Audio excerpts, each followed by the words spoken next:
Voice clear ആണോ? Yes. Trades എന്തെങ്കിലും പ്രത്യേകിച്ച് വ്യൂ ഒന്നും ആയിട്ടില്ല. നിഫ്റ്റിയിൽ ഇന്നലത്തെ പോലെ തന്നെയാണ്, അധികം ഓർഡേഴ്സ് ഒന്നും ഇല്ല.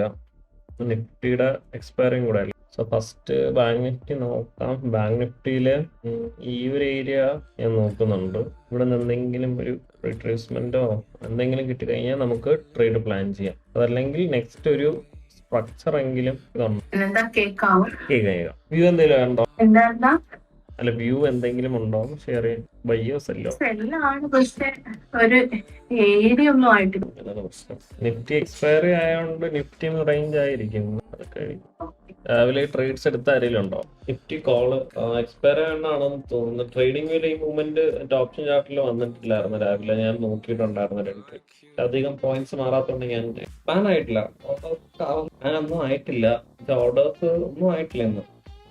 ബാങ്ക് നിഫ്റ്റി ആ ഒരു ഏരിയയിൽ ഇപ്പൊ മാർക്ക് ചെയ്തിരിക്കുന്ന ഏരിയയിലും പ്ലാൻ ചെയ്യാം. നിഫ്റ്റിയിലൊന്നും ഇല്ല.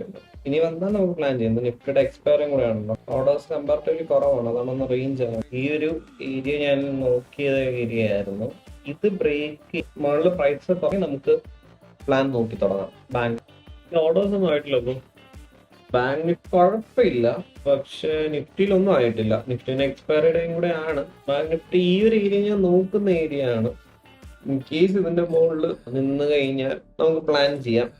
അതല്ലെങ്കിൽ ഇത് റീടെസ്റ്റ് ചെയ്യുക, അടുത്ത സ്ട്രക്ചർ ഉണ്ടാക്കുകയോ അങ്ങനെ എന്തെങ്കിലും നടക്കണം. പിന്നെ ഇന്നലെ ഞാൻ പറഞ്ഞ മോർണിംഗ് സെറ്റ് കിട്ടിയിട്ടുണ്ടായിരുന്നില്ല കേട്ടോ. കാര്യം ഇന്നലെ ഇത് എടുക്കണം എന്നായിരുന്നു പറഞ്ഞിരുന്നത്, എടുത്തില്ല, ജസ്റ്റ് വന്നതാണ്. അതുകൊണ്ട് രാവിലത്തെ സെറ്റപ്പും കിട്ടിയിട്ടില്ല. ഞാൻ വേറൊരു എൻട്രി രാവിലെ നോക്കിയിട്ടുണ്ടായിരുന്നു, അത് പക്ഷേ നിഫ്റ്റിയില് അധികം മൂവ്മെന്റ് ഇല്ലായിരുന്നു. മോർണിംഗ് സെറ്റപ്പ് നമ്മൾ നോർമലി ഇപ്പം തലേ ദിവസം ഫോർ എക്സാമ്പിൾ ഇന്നത്തെ ഡേ നമ്മൾ പ്ലാൻ ചെയ്യുന്ന ഒരു മൂവ്മെന്റ് ചിലപ്പം ആഫ്റ്റർ 3 ഒക്കെ ആയിരിക്കും നടക്കുന്നത്. അപ്പൊ ആഫ്റ്റർ 3 നമ്മൾ എടുക്കൂല. നടന്നു കഴിഞ്ഞാൽ നെക്സ്റ്റ് ഡേ മാർക്കറ്റ് ഈ ഒരു ഡയറക്ഷൻ പിടിക്കാൻ ചാൻസ് ഉണ്ട്. നമ്മൾ എന്താണോ അന്നത്തെ ഡേ പ്ലാൻ ചെയ്തത് അങ്ങനെ എടുക്കുന്ന ട്രേഡ്സ് ആണ് മോർണിംഗ് സെറ്റ്. അത് നമുക്ക് കഴിഞ്ഞ ഡിസംബർ ലാസ്റ്റ് 1-2 സെറ്റപ്പ് ഉണ്ടായിരുന്നു. ഈ വീക്ക് ഇന്നലെ അത് കിട്ടുമെന്ന് ഞാൻ നോക്കി. ഇന്ന് നമുക്ക് അതുപോലെ ഒന്നും കിട്ടിയില്ലെങ്കിൽ ആ സെറ്റപ്പ് കിട്ടുമെന്ന് നോക്കാം. നെക്സ്റ്റ് ഡേ മോർണിംഗിലേക്ക് പ്ലാൻ ചെയ്യാൻ വേണ്ടിയിട്ട്. അത് മിക്കവാറും മാർക്കറ്റ് തുറന്നൊരു ആദ്യത്തെ ഒരു ഹാഫ് ആൻ അവർ കഴിയുമ്പം ഉണ്ടെങ്കിൽ അത് എടുക്കും. എനിക്ക് അത്യാവശ്യം നല്ല മൂവ്മെന്റ്സും കിട്ടുന്നത്.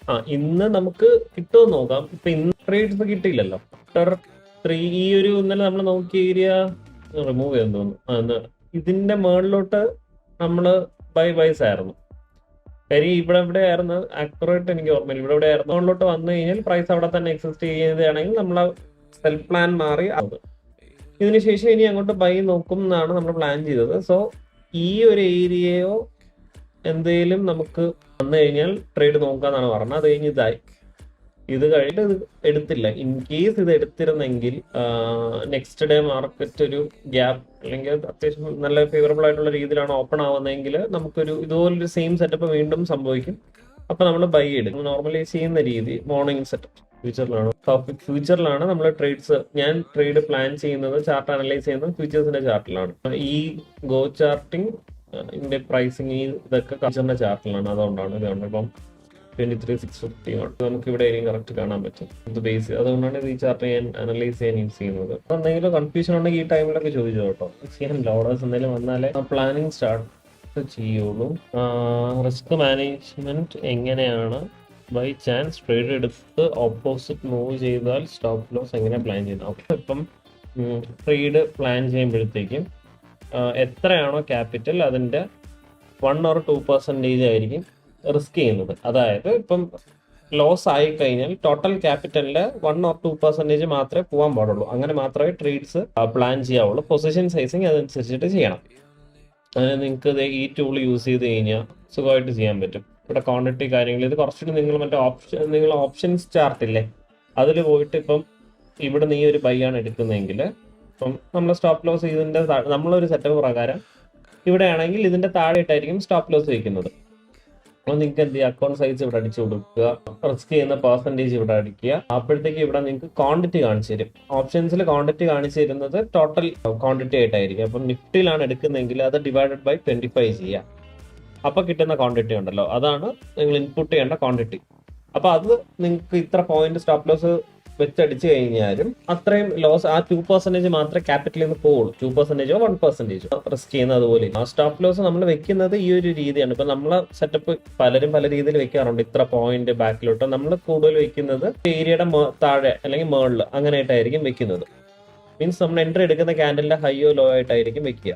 വലിയ SL ആണെങ്കിൽ അങ്ങനെയുള്ള കേസസ് വരും. ഒരു 100 ട്രേഡിൽ ഒരു 20 ട്രേഡ്സ് അധികം ഒരു 20-25 പോയിന്റ്സ് ഒക്കെ വരാൻ ചാൻസ് ഉണ്ട്. നമ്മൾ മാക്സിമം ട്രേഡ്സ് എല്ലാം 10 to 15 ട്രേഡ്സിന്റെ സ്റ്റോപ്പ് ലോസ് പോയിന്റ് ഒക്കെ ചിലപ്പോൾ അതിന്റെ മുകളിലോട്ടൊക്കെ വന്നു കഴിഞ്ഞാൽ 20-25 പോയിന്റ്സ് ഒക്കെ വന്നു കഴിഞ്ഞാൽ എന്ത് ചെയ്യുക, അതനുസരിച്ചിട്ട് ക്വാണ്ടിറ്റി കുറയ്ക്കുക. അപ്പൊ ആ സമയത്ത് നിങ്ങൾക്ക് പെട്ടെന്ന് ഈസി ആയിട്ട് കാൽക്കുലേറ്റ് ചെയ്യാനായിട്ട് ഈ ടൂൾ യൂസ് ചെയ്താൽ മതി. നിങ്ങൾ ഓപ്ഷൻ ചാർട്ടിൽ പോയിട്ട് ഇത് വെച്ച് നോക്കിയിട്ട് ഇത് ഇവിടെ ഇൻപുട്ട് ചെയ്യുക. നിങ്ങൾ ക്യാപിറ്റൽ ഇൻപുട്ട് ചെയ്യുക, റിസ്ക് എത്ര പെർസെന്റേജ് ആണെന്ന് ഇൻപുട്ട് ചെയ്യുക. അത് കഴിഞ്ഞ് SL നിന്ന് വെക്കുമ്പോഴത്തേക്കും ഇവിടെ ക്വാണ്ടിറ്റി അതേ ഡിവൈഡ് ബൈ ബാങ്ക് നിഫ്റ്റി ആണെങ്കിൽ 15 ചെയ്യുക, നിഫ്റ്റി ആണെങ്കിൽ ഡിവൈഡ് ബൈ 25 ചെയ്യുക. ഇതുണ്ട്, അതാണ് നിങ്ങൾ ഇൻപുട്ട് ചെയ്യേണ്ട ക്വാണ്ടിറ്റി. ഇത് അറിഞ്ഞൂടാത്ത ആരെങ്കിലും ഉണ്ടെങ്കിൽ ഇപ്പം ജസ്റ്റ് വേണമെങ്കിൽ ട്രൈ ചെയ്ത് നോക്കുക. എന്തെങ്കിലും ഡൗട്ട് ഉണ്ടെങ്കിൽ ഞാൻ പറയാം. അതെ, long position short position tool. ഇപ്പൊ ബൈ ആണെങ്കിൽ ലോങ്, സെല്ലാണെങ്കിൽ ഷോർട്ട് പൊസിഷൻ ഒരു സെല്ല് എടുക്കും. അപ്പൊ നിങ്ങൾക്ക് കറക്റ്റ് ആക്യുറേറ്റ് ആയിട്ട് ലോട്ട് സൈസ് കാൽക്കുലേറ്റ് ചെയ്യാൻ പറ്റും. ഇത് ട്രേഡിംഗ് വ്യൂവിലല്ല, നിങ്ങൾ ബ്രോക്കറിന്റെ ചാർട്ട് ഉണ്ടല്ലോ അതിനകത്ത് പോയിട്ട് ഇത് വെച്ചാൽ കറക്റ്റ് ആയിട്ട് കാണും. ഇതിലും ചെയ്യാൻ പറ്റും കേട്ടോ. പക്ഷെ ഇതിനെക്കാട്ടി എനിക്ക് കുറച്ചുകൂടി ബെറ്റർ ആയിട്ട് തോന്നിയത് ചാർട്ട് ചെയ്യും. എല്ലാവരും ക്വാണ്ടിറ്റി ഇത് ബേസ് ചെയ്ത് തന്നെ എടുക്കണം കേട്ടോ. മാക്സിമം ഒരു ദിവസം ലോസ് വന്നാൽ പോലും 2%-ാകത്തേക്ക് നിൽക്കത്തുള്ളൂ. ഇത് ആർക്കെങ്കിലും ഡൗട്ട് ഉണ്ടെങ്കിൽ ഒന്ന് ട്രൈ ചെയ്ത് നോക്കും. ഇപ്പൊ തന്നെ എന്തെങ്കിലും കൺഫ്യൂഷൻസ് ഉണ്ടെങ്കിൽ ചോദിച്ചാൽ. റിസ്ക് മാനേജ്മെന്റ് ഒരു കാര്യം, അത് റിസ്ക് മാനേജ്മെന്റ് ആണ് ഇമ്പോർട്ടന്റ് ഫാക്ടർ. നമുക്ക് ആകെ ചെയ്യാൻ പറ്റുന്ന ഒരു കാര്യം ഇതിൽ അത് മാത്രമേ ഉള്ളൂ. ബാക്കിയെല്ലാം ചാൻസ് ആണ് നമ്മൾ എത്രയൊക്കെ പ്ലാൻ ചെയ്താൽ. ഈ 1%, 2% ആണല്ലോ. അപ്പം ഒരു A+, ഇപ്പൊ ഞാൻ നോർമലി ചെയ്യുന്നത് 1 or 2% ആണ്. എനിക്കൊരു A+ സെറ്റപ്സിന്റെ എല്ലാ ക്രൈറ്റീരിയാസും മീറ്റ് ചെയ്ത് ചെയ്യുന്ന ഒരു കൈൻഡ് ഓഫ് എൻട്രി മോഡൽ ആണെങ്കിൽ ഞാൻ 2% റിസ്ക് ചെയ്യും. അതല്ല എനിക്ക് ചെറിയ കൺഫ്യൂഷൻസ് ഒക്കെ ഉണ്ടെങ്കിൽ 1%. ചില സിറ്റുവേഷൻ 0.5 ഒക്കെ യൂസ് ചെയ്യുന്ന ഇതുണ്ട്. അത് ഇതിലല്ല, prop firms, puck on passing time അങ്ങനെയൊക്കെ ഉള്ളപ്പോൾ 0.5% ഒക്കെ ആയിരിക്കും നമ്മൾ യൂസ്. ബിഗ് ഓർഡർ സ്പോട്ട് ചെയ്ത് ട്രേഡ് പ്രിപ്പയർ ചെയ്യുന്നത് എന്തിന്റെ ബേസിലാണെന്ന് പറയാം. ബിഗ് ഓർഡേഴ്സ് ഞാൻ ട്രേഡ്സ് ഞാൻ ഇതിലാണ്, ഓർഡേഴ്സ് ഒക്കെ ഞാൻ ഗോ ചാർട്ടിങ് നോക്കും. ഇത് ബേസ് ചെയ്തിട്ടായിരിക്കും ഞാൻ ട്രേഡിംഗിൽ പ്ലോട്ട് ചെയ്യുന്നത്. ദെൻ പ്രൈസ് അതനുസരിച്ചിട്ട് എങ്ങനെയാണ് റിയാക്ട് ചെയ്യുന്നത്, സെല്ലേഴ്സ് ആണോ ബയേഴ്സ് ആണോ ഡോമിനേറ്റ് ചെയ്യുന്നത്, അത് ബേസ് ചെയ്തിട്ടായിരിക്കും ഞാൻ ട്രേഡ്സ് പ്ലാൻ ചെയ്യുന്നത്. ഗോ ചാർട്ടിങ് പെയ്ഡ് ആണ്, ഇത് പെയ്ഡ് വെർഷൻ ആണ്. ഇത് പല ഡേറ്റാസ് നിങ്ങൾക്ക് കിട്ടും. ഇപ്പൊ ഇന്ത്യ മാർക്കറ്റിൻ്റെ കിട്ടും, ക്രിപ്റ്റോ കിട്ടും, ഫോറക്സ് കിട്ടും. പേയ്മെന്റ് ഉണ്ട് മന്ത്ലി ഒരു 1500 ആണ് സ്റ്റാർട്ടിങ് ബേസിക് പാക്കേജ്. സൗണ്ട് ഇല്ലല്ലോ, ആർക്കും സൗണ്ട് ഇല്ലേ? കേൾക്കാലോ? സൗണ്ട് ആൻഡ് വീഡിയോ ക്ലാരിറ്റി കൊടുത്തു. Oh thank you. Video clarity increase ചെയ്ത് ഓൾറെഡി ഇടയ്ക്ക് ഇൻക്രീസ് ചെയ്താണ്, പക്ഷെ കുറെ ബുദ്ധിമുട്ടുണ്ടെന്ന് പറഞ്ഞിട്ട് നമ്മൾ കുറച്ചു. നമുക്ക് ഇങ്ങനെ എന്തെങ്കിലുമൊക്കെ കിട്ടുവാണെങ്കിൽ സെല്ല് പ്ലാൻ ചെയ്യാൻ കിട്ടാം. ഓർഡർ ബ്ലോക്ക് എന്നാണ് പറയുന്നത്. ഓർഡർ ബ്ലോക്ക് മീൻസ് നമ്മൾ ആ കൺസെപ്റ്റ് ബേസ് ചെയ്തിട്ടല്ല അധികം ട്രേഡ്സ് എടുക്കുന്നത്. അതായത് ജസ്റ്റ് ഒരു ഇപ്പം ഏത് ടൈം ഫ്രെയിമിലാണെങ്കിൽ, ഇപ്പൊ ഫോർ എക്സാമ്പിൾ ഈ ഒരു 5 minutes ടൈം ഫ്രെയിമിലാണെങ്കിൽ ഒരു ബൈക്ക് മുന്നേ ഉള്ള സെൽ ക്യാൻഡിൽ, അതിന്റെ ഓപ്പോസിറ്റ് ക്യാൻഡിൽ, അത് ഒരു സോൺ ആയിട്ട് എടുക്കും. അതായത് ഇപ്പൊ ഈ മൂവ്മെന്റ് നടന്നു, ഈ ബൈക്ക് മുന്നേ ഉണ്ടായിരുന്ന സെൽ ക്യാൻഡിൽ ഇതാണ്. അപ്പം SMC കൺസെപ്റ്റ് ഒക്കെ യൂസ് ചെയ്യുന്നവർ നെക്സ്റ്റ് ഈ ഏരിയയിൽ നിന്ന് ഒരു ബൈക്ക് പ്ലാൻ ചെയ്യും. അതിന് ഇനിയും വേറെ കുറെ ലിക്വിഡിറ്റി ക്രൈറ്റീരിയാസ് ഒക്കെ ഉണ്ട്. ഞാൻ ജസ്റ്റ് ബേസിക് ആയിട്ട് പറഞ്ഞ ഇതാണ്.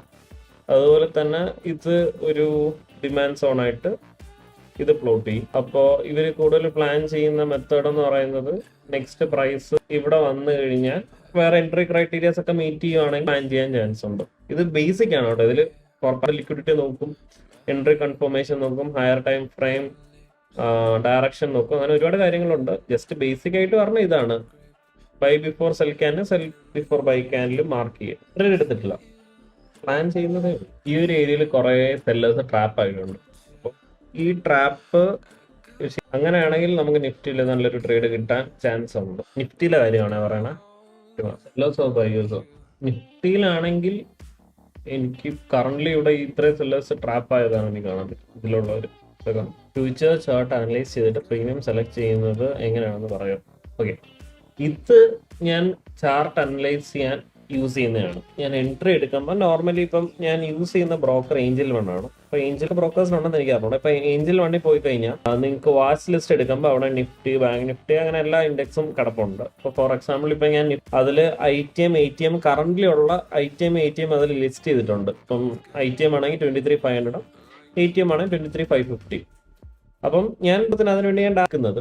അതല്ല നിങ്ങൾക്ക് അങ്ങനെ പറ്റുന്നില്ല എന്നാണെങ്കിൽ, മീൻസ് വേറെ ബ്രോക്കേഴ്സിൽ അത് പ്രൊവൈഡ് ചെയ്യുന്നില്ലെന്നാണെങ്കിൽ, അല്ലെങ്കിൽ നിഫ്റ്റി എടുക്കുക, നോർമൽ ചാർട്ട് നോക്കിയിട്ട് ഇത് ഏതാണോ എന്നുള്ളത് സ്ട്രൈക്ക് പ്രൈസ് സെലക്ട് ചെയ്യാം.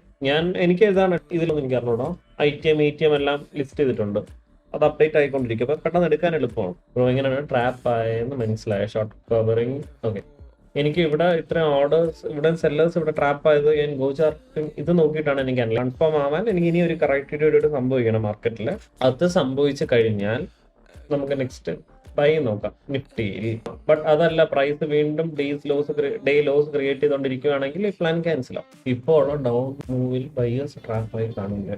എനിക്കിവിടെ ഭയങ്കരമായിട്ട് ബയേഴ്സ് കയറിയത് മീൻസ് എനിക്ക് എന്റെ വ്യൂവിൽ ഇവിടെ ഒരുപാട് ബയേഴ്സ് അധികം കയറിയിട്ടില്ല ഈ ഒരു മൂവിലൊക്കെ. ചിലപ്പോൾ റീറ്റെയിൽ ട്രേഡേഴ്സ് ഒക്കെ ഇത് കണ്ടിട്ടൊക്കെ ഇവിടെ കയറി എടുക്കുമായിരിക്കും. ബട്ട് ബയേഴ്സ് വന്നിട്ടില്ല ഈ ഒരു മൂവിൽ. ക്ലിയർ അല്ല, സംസാരിച്ചില്ല. ഇപ്പോഴും ഇപ്പൊ ഓക്കെയാണ്. വേറെ ഏതെങ്കിലും ബാക്ക്ഗ്രൗണ്ടിലുള്ള എന്തെങ്കിലും സൗണ്ട് കേട്ടതായിരിക്കും. സംസാരിക്കാതിരിക്കുമ്പോൾ ആൾക്കാർ ഓർക്കും കേക്ക്. അതുകൊണ്ടല്ല കേട്ടോ, ഞാൻ പറഞ്ഞ ആ സാധനം വർക്കൗട്ട് വെയിറ്റ് ചെയ്യുകയാണ്. അതാ, നിങ്ങൾക്ക് എന്തെങ്കിലും ഡൗട്ട്സ് എന്തെങ്കിലും ഉണ്ടെങ്കിൽ ഇതിൽ ചോദിച്ചു, ഞാൻ റിപ്ലൈ തരാം. ബാക്കി ട്രേഡ് പ്ലാൻ ആവുന്നവരെ ഞാൻ വേറെ ഒന്നും ഇല്ലല്ലോ പറയാം. ഫോറക്സ് ഞാൻ ചെയ്യാറുണ്ട്. ഫോറക്സ് ഞാൻ ന്യൂയോർക്ക് സെഷനാണ് ചെയ്യുന്നത്.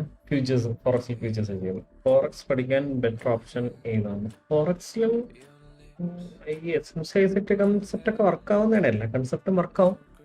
നമ്മളത് പ്രോപ്പറായിട്ട് നമുക്കത് വർക്കൗട്ട് ആവുന്നുണ്ടോ, ഈ എല്ലാ സ്ട്രാറ്റജിയും ഏതെങ്കിലും ഒരു പോയിന്റിൽ അത് പ്രോപ്പറായിട്ട് ചെയ്യാൻ പറ്റുന്നുണ്ടോ, നമ്മളെ മൈൻഡ് സെറ്റിന് അത് ഓക്കെ ആണോ, അതാണ് നോക്കേണ്ടത്. ഇപ്പൊ ചില സ്ട്രാറ്റജീസ് ഉണ്ട്, അത് ചിലപ്പം വീക്കിൽ ഒരു ട്രേഡോ 2 വീക്ക് കൂടുമ്പോൾ 1-2 ട്രേഡ് പറ്റില്ല. നല്ല അക്രസി ഉള്ള സെറ്റപ്പ് ആയിരിക്കും, ബട്ട് എല്ലാവർക്കും അത് ചെയ്യാൻ പറ്റണമെന്നില്ല. ചിലർക്ക് ഇപ്പം വലിയ RR ഉണ്ടെങ്കിലേ ഓക്കെ ആവുള്ളൂ. 1:5-10 നമ്മളെ സെറ്റപ്പ് ഓക്കെയാണ്, നമുക്കത് ഹാൻഡിൽ ചെയ്യാൻ പറ്റുന്നുണ്ടോ, ആ സ്ട്രാറ്റജിയിലെ വിന്നും ലോസും നമുക്ക് ഹാൻഡിൽ ചെയ്യാൻ പറ്റുന്നുണ്ടെങ്കിൽ അത് ഫോക്കസ് ചെയ്യാം. ഫോറക്സിന്റെ ക്യാപിറ്റൽ സ്റ്റാർട്ട് ചെയ്യാനാണെങ്കിൽ ഇപ്പൊ നോർമലി നിങ്ങളൊരു ഫോറക്സ് പേയേഴ്സിലൊക്കെ ആണെങ്കിൽ ഇതൊരു $1,000 ഒക്കെ വെച്ചിട്ട് സ്റ്റാർട്ട് ചെയ്യാം. അപ്പം എനിക്കൊന്ന് FXTM-ന്റെ ആണെങ്കിൽ റോസ് $1,000 കിട്ടും തോന്നുന്നു. അപ്പൊ അതിൽ നിങ്ങൾക്ക് ഞാൻ പ്രോഫോംസ് സജസ്റ്റ് ചെയ്യാവും. Prop firms top step X futures ആണെങ്കിലാണ്. നോർമലി ഇപ്പൊ ഈയിടെയായിട്ട് കുറച്ച് നെഗറ്റീവ്സ് കേൾക്കുന്നുണ്ട്, എനിക്ക് അറിഞ്ഞൂടെ ഇപ്പോഴത്തെ അവസ്ഥ എന്താണെന്ന്. അതല്ലെങ്കിൽ ടോപ്പ് സ്റ്റെപ്പ് എക്സ് നല്ല ഒരെണ്ണമാണ് ഫ്യൂച്ചേഴ്സ് ഒക്കെ ചെയ്യാൻ വേണ്ടിയിട്ട്. പിന്നെ കുറച്ചുകൂടി ബെറ്റർ ഓപ്ഷൻ ആണ് അത്, കാര്യം ഇത്ര എക്സ്പെൻസീവ് അല്ല. പ്രോഫോംസ് ഫ്യൂച്ചേഴ്സിലോട്ട് വരുമ്പോഴത്തേക്കും മന്ത്ലി ബേസ് ചെയ്തിട്ടാണ് റേറ്റ് ഒക്കെ വരുന്നത്. നാസ്ഡാക്കിനൊക്കെ ബെറ്റർ ടോപ്പ് സ്റ്റെപ്പ് എക്സ് കൊള്ളാം. പിന്നെ മൈ ഫണ്ടഡ് MFF എന്ന് പറഞ്ഞിട്ടുണ്ടല്ലോ, നമ്മുടെ പഴയ ഇതല്ല, മൈ ഫ്യൂച്ചർ ട്രേഡ്സോ അതിന് വേണ്ടി പറയാം, അതും നല്ലതാണ്. മൈ ഫണ്ടഡ് FX അതും കുഴപ്പമില്ല. പേ ഔട്ട് ടോപ്പ് സ്റ്റെപ്പിൽ ഇതുവരെ വലിയ ഇഷ്യൂ ഇല്ല. ബട്ട് വേറൊരു പ്രോബ്ലം ഉണ്ട് FX എന്ന് പറഞ്ഞിട്ട്. പ്രത്യേകിച്ചും ഈയിടെയായിട്ട് ഭയങ്കരമായിട്ട് കൂടുന്നുണ്ട് പേ ഔട്ട് കറക്റ്റുള്ള ഇഷ്യൂസ്. അത് ഭയങ്കര ഓഫേഴ്സ് ഒക്കെ ഉണ്ടായിരുന്നു റീസെന്റ്. അതിന് 300K അക്കൗണ്ടിന് $16 ഉണ്ടായിരുന്നത്. ഇപ്പോഴും പ്രോപ്ഫോംസ് മാക്സിമം നിങ്ങൾ പേ ഔട്ട് കട്ട് ചെയ്യാനായിരിക്കും നോക്കുന്നത്. എല്ലാ പ്രോപ്ഫോംസ് നോക്കുന്നതായിരുന്നു. ഞാൻ ഇപ്പൊ പറഞ്ഞതാണെങ്കിൽ FX പറഞ്ഞിട്ടാണ്. 5% നല്ലതാണ്. നോർമൽ ഉള്ളതിൽ നല്ല ഒരു പ്രോപ്ഫോംസ് ആണ്. ബട്ട് അവരുടെ ഒരു സ്കെയിലിംഗ് പോളിസി ഒക്കെ കുറച്ച് ഡിഫറെന്റ് ആണ് നോർമൽ പ്രോപ്ഫോംസ് പോലെ. ഫണ്ട് നെക്സ്റ്റും നേരത്തെ നല്ലതായിട്ട് ഇപ്പൊ റീസെന്റ് കുറച്ച് നെഗറ്റീവ്സ് കേൾക്കാണോ അല്ലെന്ന് എനിക്ക് അറിയില്ല. ഞാൻ യൂട്യൂബിലോ ഇൻസ്റ്റയിൽ ഒരു വീഡിയോ ഉണ്ട്, 1-2 പേരുടെ കേട്ടാ. ഫണ്ട് നെക്സ്റ്റ് കുറെ നെഗറ്റീവ് ആണല്ലേ, ഓക്കെ. അത് ഇനിഷ്യലി നല്ലതായിരുന്നു കേട്ടോ. പിന്നെ എന്ത് പറ്റിയെന്ന് എനിക്ക് അറിഞ്ഞൂടാ. പിന്നെ ഒരു പോയിന്റ് എത്തിയപ്പോ മറ്റേ MMF കൂട്ടി കുറെ നെഗറ്റീവ്സ് വന്നു തുടങ്ങി. അതായിരുന്നല്ലോ എന്റെ മെയിൻ അക്കൗണ്ട്സ് എല്ലാം അതിലായിരുന്നു. എനിക്ക് ആയിട്ടില്ല, മീൻസ് ഇപ്പൊ കറന്റ് ഒന്നും ആയിട്ടില്ല. ബാങ്ക് നിഫ്റ്റി അല്ലേ? നിഫ്റ്റി ഒന്നുമില്ല. എനിക്കൊന്നും ആയിട്ടില്ല കേട്ടോ. പക്ഷെ ഇപ്പൊ കറന്റ്ലി ഒന്നും ആയിട്ടില്ല. ഓക്കെ. ഈ ഏരിയ ആണോ പറയുന്നത്? ക്രിപ്റ്റോ ചെയ്യുന്നുണ്ടോ? ക്രിപ്റ്റോ ഞാൻ ചെയ്യാറില്ല ബ്രോ. ക്രിപ്റ്റോ ട്രേഡ്സ് ഇല്ല. പിന്നെ സൺഡേക്ക് ഇരുന്ന് ചുമ്മാ ഫ്രീ ആണെങ്കിൽ ചുമ്മാ ജസ്റ്റ് നമ്മൾ സെറ്റ് ഞാൻ അതിൽ നോക്കാറുണ്ട്, വർക്കാവുന്നുണ്ട്. എത്രത്തിൽ അതൊക്കെ തോന്നി. ബ്രോ ചെയ്യുന്നുണ്ടോ? ക്രിപ്റ്റോ ചെയ്യുന്നുണ്ടോ? ഇടയ്ക്ക് ഇതിൽ മാർക്ക് ചെയ്തൊക്കെ എപ്പോഴും റിമൂവ് ചെയ്തു. കറണ്ട് പ്ലാൻ ആയിട്ടില്ല ബ്രോ. പ്ലാൻ ആകുമ്പോൾ ഞാൻ പറയാം. ഞാൻ ഇതൊക്കെ എന്റെ വ്യൂ ആണ്. ഇത് ചേഞ്ച് ചെയ്യും. അതായത് ഞാൻ വ്യൂ എന്ന് പറയുന്നത് ഇപ്പൊ കറന്റ്ലി ഇന്ന് നടക്കുന്നു, സോ നമുക്ക് ഇങ്ങനെ നോക്കാം. അതാണ് ഞാൻ പറയുന്ന ഒരു വ്യൂ. ഒന്നോ രണ്ടോ കൺഫർമേഷൻസ് കിട്ടുമ്പോഴാണ് നമ്മൾ എന്ത് ചെയ്യുന്നത്, പ്ലാൻ ഫിക്സ് ചെയ്യുന്നത്. അതിൽ വേറെ അടുത്ത ഒന്നോ രണ്ടോ കൺഫർമേഷൻസ് ആകുമ്പോഴാണ് നമ്മൾ എൻട്രി നോക്കുന്നതും എൻട്രി ക്രൈറ്റീരിയാസ് എക്സിക്യൂട്ട് ചെയ്യുന്നതും. ബാങ്ക് നിഫ്റ്റിയിൽ കറന്റ്ലി ഈ ഏരിയയിൽ കുറച്ച് സെല്ലേഴ്സ് ട്രാപ്പ് ആയിട്ടുണ്ട് കേട്ടോ. ഈ ഏരിയയിൽ വീണ്ടും ട്രാപ്പ് ആയിട്ടുണ്ട്. അപ്പം ഇങ്ങനെ എന്തെങ്കിലും ഒരു പ്ലാൻ വന്നാൽ നമുക്ക് നോക്കാം, ഒരു പ്ലാൻ എക്സിക്യൂട്ട് ചെയ്യാൻ പറ്റുമോ നോക്കാം. എൻട്രി ക്രൈറ്റീരിയ ഞാൻ പറയാൻ വരുമ്പോൾ ഈ ഒരു സാധനം നമുക്ക് നോക്കാം അൺടിൽ ഈ ലോ ബ്രേക്ക് ആവുന്നത് വരെ. ഇത് ലോ ബ്രേക്ക് ആയി കഴിഞ്ഞാൽ പ്ലാൻ ക്യാൻസൽ. ഓപ്ഷൻ സെല്ലറിന്റെ കുപ്പായ ഇടേണ്ടി വരുമോ? അതേ ഓപ്ഷൻ ബൈങ്ങിൽ ഓപ്ഷൻ സെല്ലിങ്ങിലോട്ട് പോകുമ്പോഴത്തേക്കും നമുക്ക് ഇത്ര റിട്ടേൺസ് അതിൽ വരില്ലല്ലോ.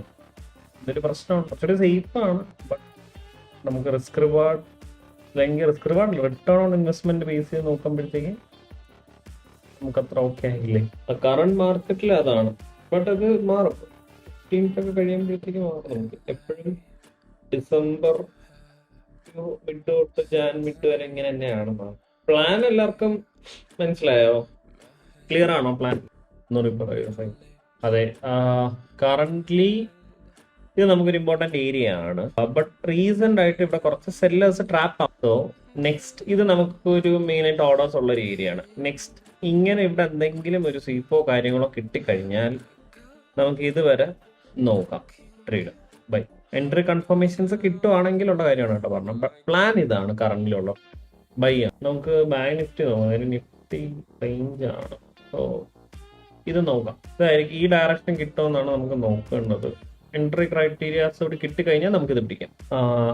ഒരു സ്ട്രൈക്ക് എടുക്കുമ്പോഴത്തേക്കും ക്യാപിറ്റൽ എത്ര ഇന്ത ഞാൻ എക്സ്പയറി ടൈം ചേഞ്ചസ് വരുത്തുക. അല്ലാത്ത ദിവസങ്ങളിൽ എപ്പോഴും ഞാൻ ITM തന്നെയാണ്. ബൈ അല്ല, ബൈ ആണ്, സി ബൈ.